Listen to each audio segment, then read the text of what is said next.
Imagine कीजिए आप अपने ईमेल आईडी को ओपन करते हो और वहां आपको एक ईमेल रिसीव हुआ होता है ऑस्ट्रेलिया होम अफेयर के एंड से, जिसमें लिखा हुआ होता है नोटिफिकेशन ऑफ सिलेक्शन। वहीं दूसरी तरफ ऐसे हजारों लोग होंगे जो अपनी ईमेल को एवरीडे स्क्रॉल कर रहे होंगे, रिफ्रेश कर रहे होंगे कि उनके सिलेक्शन का टाइम कब आएगा या फिर आएगा भी या नहीं। तो आखिर ऑस्ट्रेलिया सब क्लास 462 बैलॉट में सिलेक्शन होता कैसे है? क्या ये सिर्फ लक का गेम है?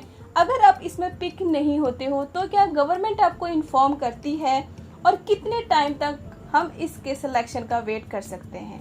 अगर ये सारे ही सवाल आपके दिमाग में चल रहे हैं तो इस वीडियो को बिल्कुल एंड तक देखिए, क्योंकि आज मैं आपको इस लॉटरी वीजा का पूरा प्रोसेस सिंपल लैंग्वेज में बताने वाली हूँ कि एक्चुअल में सिलेक्शन का जो कंसेप्ट है वो होता कैसे है। So hey everyone, welcome back to my channel. Hope you all are doing well. सबसे पहले उन सभी लोगों को कांग्रेचुलेशंस जिन्होंने Australia work and holiday visa sub class 462 ballot के लिए सक्सेसफुली रजिस्ट्रेशन कर दिया है। लेकिन रजिस्ट्रेशन के बाद सबसे बड़ा कंफ्यूजन शुरू होता है, अब आगे क्या? सो इस वीडियो में हम स्टेप बाय स्टेप बात करेंगे ऑस्ट्रेलिया एप्लीकेंट्स को कैसे सिलेक्ट करता है, आप कैसे चेक कर सकते हो कि आप पिक हुए हो कि नहीं हुए हो, सिलेक्शन के बाद आपको क्या क्या करना होगा, अगर इस बार आपका नाम नहीं आता है तो क्या करना चाहिए, साथ ही साथ बैलॉट पीरियड के दौरान कितने टाइम तक आपका सिलेक्शन होने के चांसेस रहते हैं। तो बिना किसी कंफ्यूजन के चलिए शुरू करते हैं और समझते हैं ऑस्ट्रेलिया सब क्लास 462 बैलॉट का कंप्लीट सिलेक्शन प्रोसेस। तो सबसे पहले हम समझते हैं सिलेक्शन कैसे होता है। तो इस वीजा के सिलेक्शन को समझने से पहले हम इसको ये समझते हैं कि इसका बैलॉट रजिस्ट्रेशन क्या है। हमें पता है सब class 462 work and holiday visa का बैलॉट ओपन हुआ था अभी, और जिसमें हमने रजिस्ट्रेशन करनी है और उसमें अगर हमारा नाम पिक होता है देन हम इस वीजा के लिए अप्लाई कर सकते हैं। तो बेसिकली बैलॉट हुआ क्या? वो एक रैंडम सिलेक्शन हुआ, यानी कि एक बॉक्स मान लो जिसमें जो भी एलिजिबल एप्लीकेंट्स थे उन्होंने अपना एक इंटरेस्ट जाहिर किया कि हम इस वीजा के लिए एलिजिबल है और हम अब इस वीजा के लिए अप्लाई करना चाहते हैं, तो उन्होंने उस बॉक्स में अपने नेम ड्रॉप कर दिया। अब ऑस्ट्रेलिया की गवर्नमेंट उनमें से रैंडमली पिक करेगी। इट डजंट मीन कि आपने 4 तारीख को अप्लाई किया हुआ है तो आपको मिलेगा, या फिर आपने 25 जून को अप्लाई किया है तो आपको नहीं मिलेगा, क्योंकि इसका जो रजिस्ट्रेशन पीरियड है बैलॉट का वो 4 जून से लेकर 25 जून के बीच में था। तो इन बिटवीन आप में से जिन लोगों ने भी इस बैलॉट के लिए अप्लाई किया हुआ है, इस कंपटीशन में सारे ही हो आप, और उनमें से कोई भी वो पिक कर सकते हैं। It doesn't work like first come first service. So इस चीज को आप पहले समझ लो। तो बेसिकली इसका जो सिलेक्शन रहता है that is completely random. Second चीज पे हम बात करते हैं कि हमें कैसे पता चलेगा कि हम सिलेक्ट हुए कि नहीं हुए इस बैलॉट में। तो ये एक मोस्ट कॉमन क्वेश्चन रहता है जो मैक्सिमम लोग मुझसे पूछते हैं। तो मैं आपको बहुत ही सिंपल से चीज़ में ही बताने वाली हूँ कि आपके पास 2 तरीके हैं इस चीज़ को जानने के लिए कि आप इस बैलॉट में सेलेक्ट हुए हैं कि नहीं हुए हैं। पहली चीज़ है आप अपने ईमेल आईडी को चेक करें।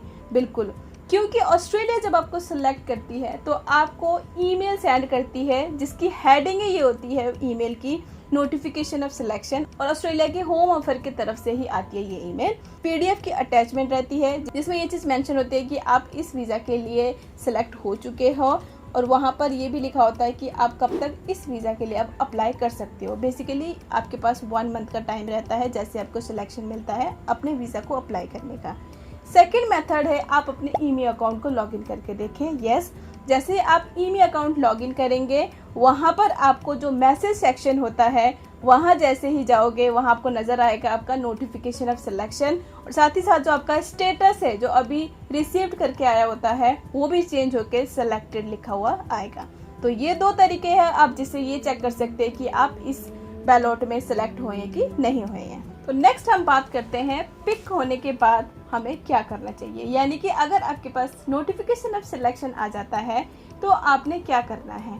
तो आपने सबसे पहले तो अपना नोटिफिकेशन ऑफ सिलेक्शन अच्छे से रीड करना है, क्योंकि उसमें डेडलाइन दी गई होती है कि इस सिलेक्शन के कब तक आप अपने वीज़ा के लिए अप्लाई कर सकते हो। तो बेसिकली जैसे मैंने अभी आपको बताया कि आपके पास 1 मंथ का टाइम होता है, और उसी 1 मंथ के अंदर अंदर आपने अपनी सारी ही एप्लीकेशन को प्रिपेयर करके जो भी डॉक्यूमेंटेशन इस वीज़ा में लगने हैं वो सारे ही आप प्रिपेयर करोगे। फिर विद इन 1 मंथ आप अपनी एप्लीकेशन को ऑस्ट्रेलिया होम अफेयर के वेबसाइट में जो ईमेल अकाउंट है वहीं आप अपनी एप्लीकेशन को सबमिट करोगे, जो एक्चुअल में अब आप वीज़ा के लिए सबमिट करोगे, क्योंकि इससे पहले आपने जो सबमिट करा वो तो बैलॉट के लिए था ना। तो अब आप एक्चुअल में वीज़ा के लिए अप्लाई करोगे। तो आपके पास 1 मंथ का टाइम रहता है अपने वीज़ा को अप्लाई करने के लिए आफ्टर नोटिफिकेशन ऑफ सिलेक्शन।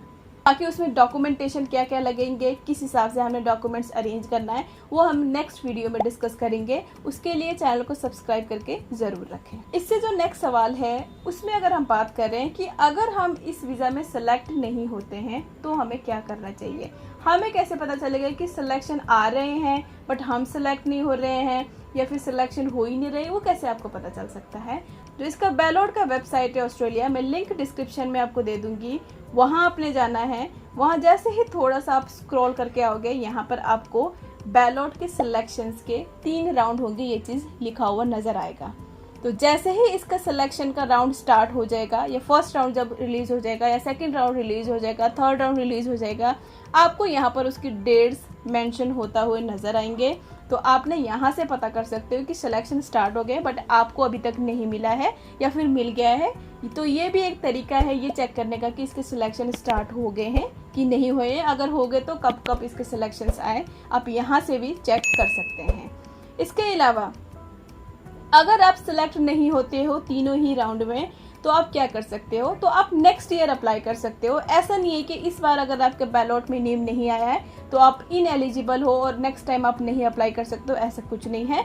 जब तक आपकी एलिजिबिलिटी बनती है इस वीज़ा को अप्लाई करने के लिए, तब तक आप अप्लाई कर सकते हो। इट डजेंट मैटर कि आपने इसके बैलॉट के लिए लास्ट टाइम रजिस्टर करा था कि नहीं करा था। अब जैसे मैंने आपको बताया, इसके जो सिलेक्शंस रहती हैं वो एक साथ नहीं निकलती, बल्कि इसके ड्रॉज निकलती हैं। 1 2 3 3 ड्रॉज निकलेंगी।